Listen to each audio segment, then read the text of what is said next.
Morning everybody, and welcome back to Waffles RC. Few things have changed, like I finally cleaned my garage, so now there's room for stuff.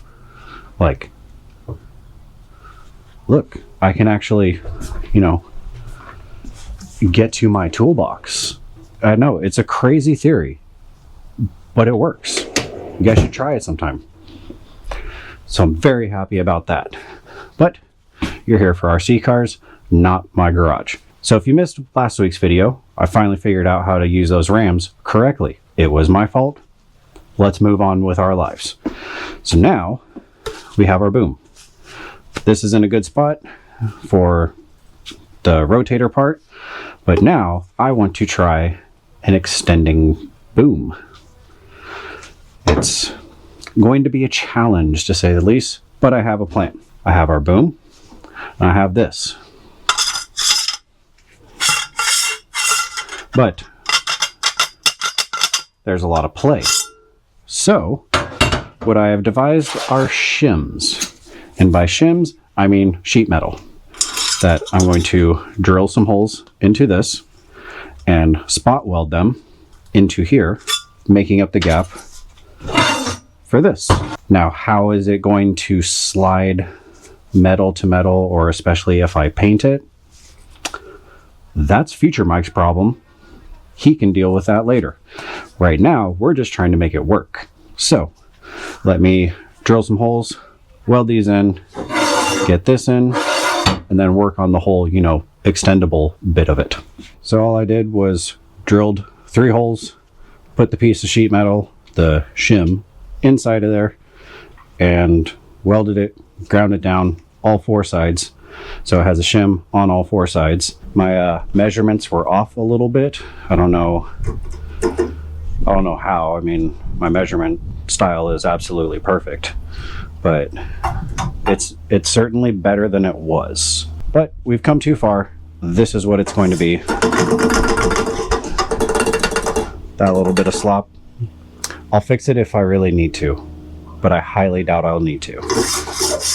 It does slide, so I'll take that. Let's move on to the next part of this. I don't know how well you can see it, but there are my shims, which weren't the proper thickness, like I said. But let's move on. So now we need some type of electronic thing to move the boom in and out. Now, when I was first buying parts for this thing, I bought this, and it seemed like a really good idea. And it does go in and out. But the moment it gets any tension on it, it stops. Because of it just randomly stopping when it gets any type of tension on it, this isn't going to work for me. So we'll put that down. We are making a wheel lift, hopefully, in this video. I have 3 of these high-tech rams. 2 are just for the boom. 1 is for the wheel lift. But luckily, I have my excess of these. And I know for a fact these work. What I'm going to do is cut a big hole in the bottom of this boom so that this can essentially sit inside of there. It may look a little funky having this stick out of the bottom, but I'm not that concerned about it. I'm more worried about functionality of a boom going in and out. Quite quickly for you, cut a hole, get this in there. The way I'm going to attach it is quite simply, I'm going to drill a hole and put a bolt through that.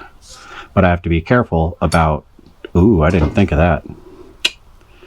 No, I did not. Let me cut the hole first so that there's no turning back, and then I'll figure out how to attach this. I like that plan better.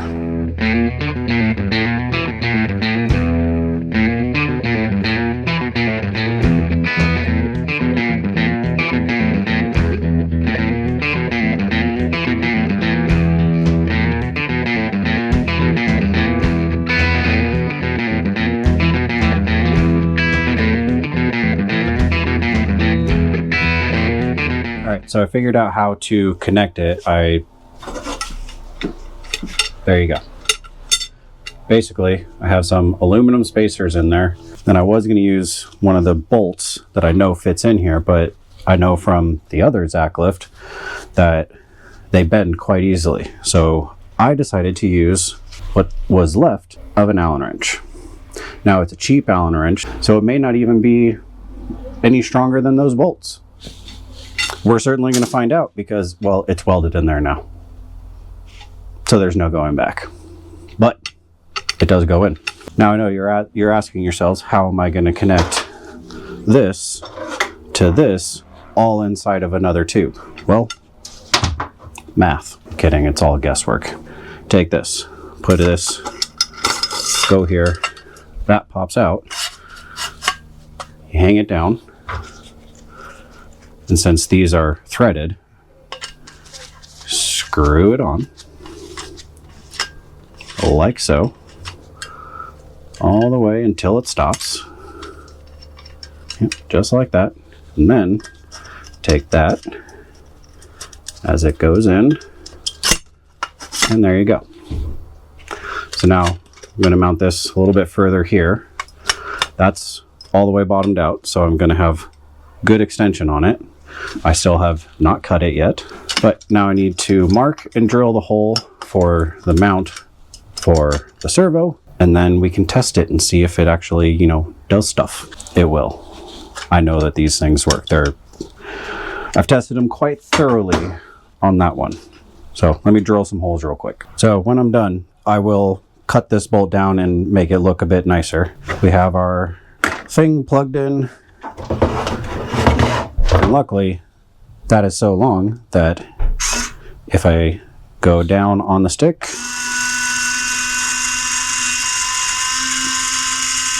there you go. It works.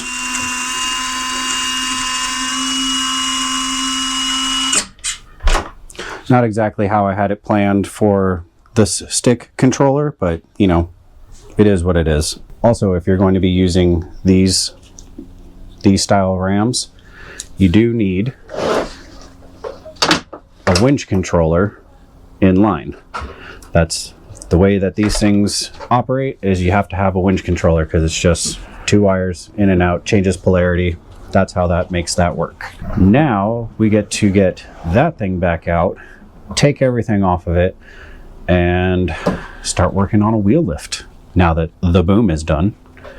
Actually, this is bottomed out. I should cut this so it doesn't look so weird. So I'll cut this, then we'll move on to the wheel lift. Okay, so just like the original Zac lift, I want a wheel lift just like this, but since I don't have this crazy long boom anymore, I have to try and make it shorter to be able to fit in here.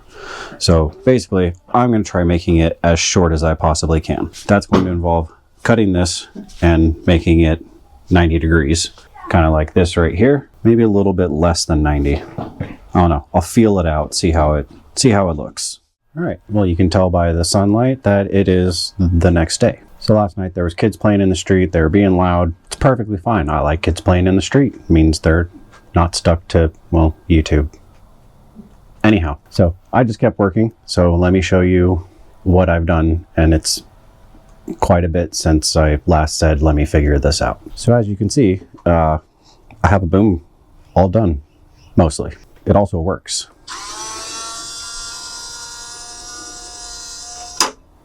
And there we go. So luckily, I had one to go off of.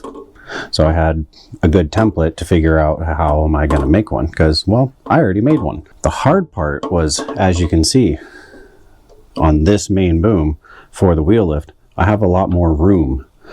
And since the new one is going to have its own separate boom and its own separate wheel lift, I wanted to condense everything and just kind of clean it up a little bit.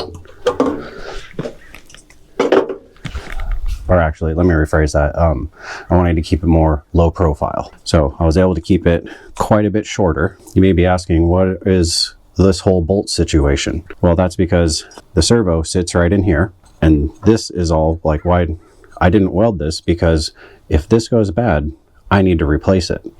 So I just made these brackets, it goes right here, and it's actually not held in by anything other than these two pieces of metal. But if that ever goes bad, all I have to do, undo those 2 bolts, this whole thing comes out, undo the bolt in here, replace the servo. There we go. So now I need to get it on the frame and figure out how to get it to go, you know, up and down. That's going to be the fun part. So let's get the truck up here, get the frame on the truck, and see what we can math out of this thing. I don't know. I'll get it figured out.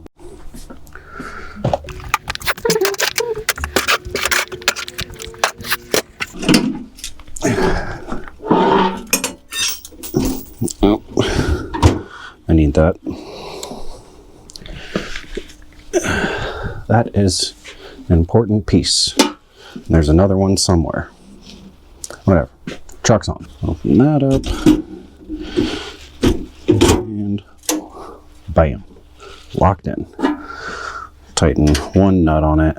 Call it good. Alright, so the real question is going to be, do I want to cut the frame of the truck to pull this in a little bit closer? Kind of feeling like I want to, honestly, but that requires a bit of work. When it comes out to here, no, I want to end more. So I know I said that I wanted to cut the frame of the truck to shorten it up a little bit. I'm just debating on whether I want to or not. I probably should, just so we can pull this thing in, get it a little bit tighter, because the frame doesn't need to be that long realistically. I'm going to think about this for a second, and then you'll see whether I cut the frame of the truck or continue on working. What I've created in my mind is a bit like Zacklift's wheel lift, to have the 2 pivoting arms here and then the hydraulic ram moving it in and out, which would also then lift it up and down. So I need to create a frame for underneath here for the pivot arms.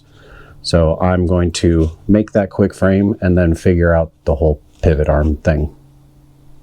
I think I can make this work. All right, and there's my interpretation of how the Zacklift works. The new Zacklift Atlas, that is. So it'll be like this, and as the ram, which will be back here, pulls on it, sorry, it's still kind of warm, it'll go up. That's the idea.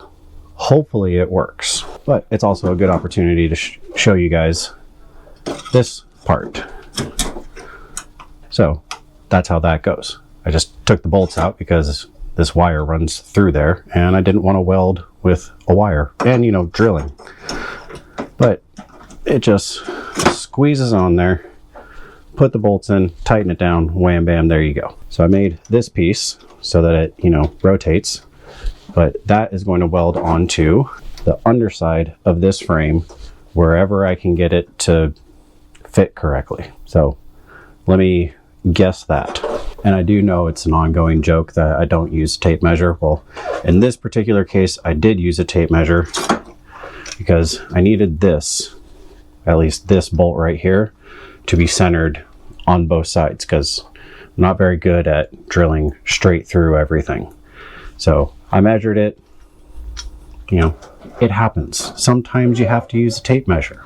It's not always fun, but somebody's got to do it. I'll figure out where this goes, and then we can start working on the ram for it.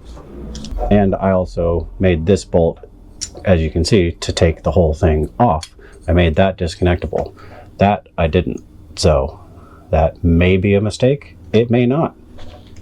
We'll find out when I paint it. All right, guys, I've tried my best. The way that the new Zacklift's wheel lift works is more than I'm capable of doing with what I have, aka a grinder and a welder. I know the theory behind it. I know how it works, and the way that they do it, it works very well. I'm not able to replicate it personally. I'm sure there's other people out there that could, but this is what I've come up with so far. And yes, I tested it off of camera. So it's sitting there, and we just bring it up. So that will lift a truck off of the ground. It's not keeping it level like I wanted it, but it is what it is. It does keep it close to the truck, which is what I wanted out of this whole thing, honestly. So this one only has one of these actuators. I don't know how much this drill weighs, but there's a drill. And it doesn't sound like it's struggling very much to do it either. And it can hold it once you figure out, you know, how to do this correctly. Then we just bring it back down. And there you go. So now what we're going to do is I am going to put everything on this truck. I'll do it on a time lapse so you can watch the whole assembly, which will be really fun because then I'll have to take it all back apart. But I want to put it all together and make sure it all functions together and wire it all up so that way later I can take it apart. So let's get on a time lapse, put this whole thing together.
As per usual, still running into an issue with this build, but the majority of it works. So let's show you. So the main things that still don't work are the servos for the legs. Where is it? These servo reversers that I got, I ran off of just the signal for this one. And when I plug it in, just this one will work and not that one. If I unplug it, then just that one will work and not that one. Got to figure that out. But we do have all of our functionalities. Oh, it would help if I turned it on. So we have our boom. We have boom out.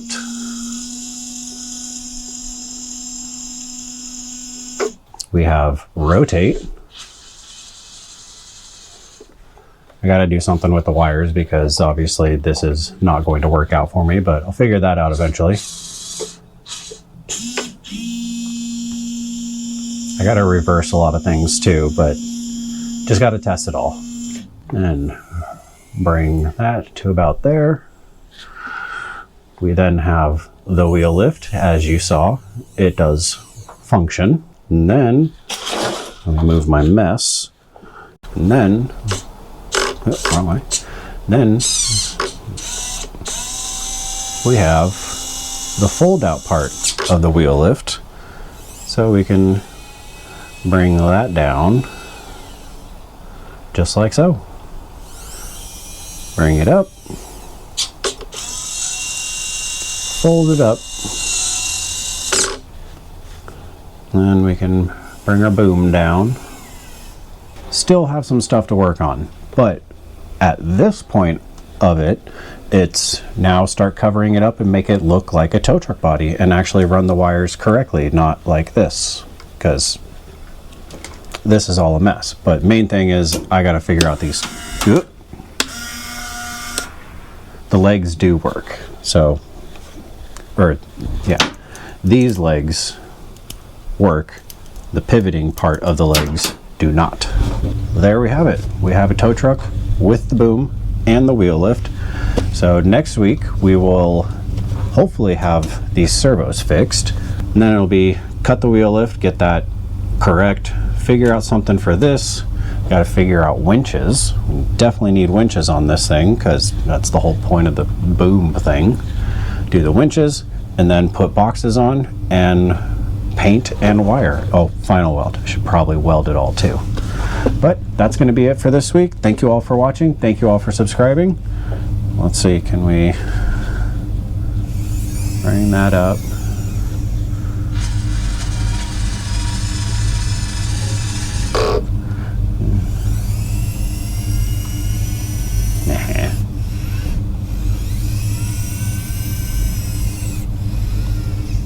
I definitely put way too much travel for these for what this actually does. They're 100 millimeters long, but they use like a quarter of the travel.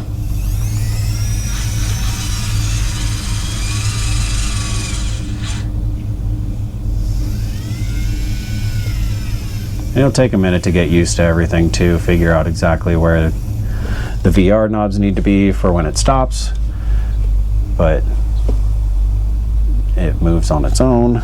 That's kind of cool. Have a bit. That was a race car, in case you were wondering. But yeah, we will get this figured out next week. All right, I'm gonna stop that guy right there. Ignore him. I got it working. The servos. I got the servos working. I'm quite happy if you can't tell. Like, yes, I don't show expressions. Anyhow, they work. Let's show. All right. You're now looking at the front, so here's the back. Well, I guess here's the boom. So you get where you are in relation now?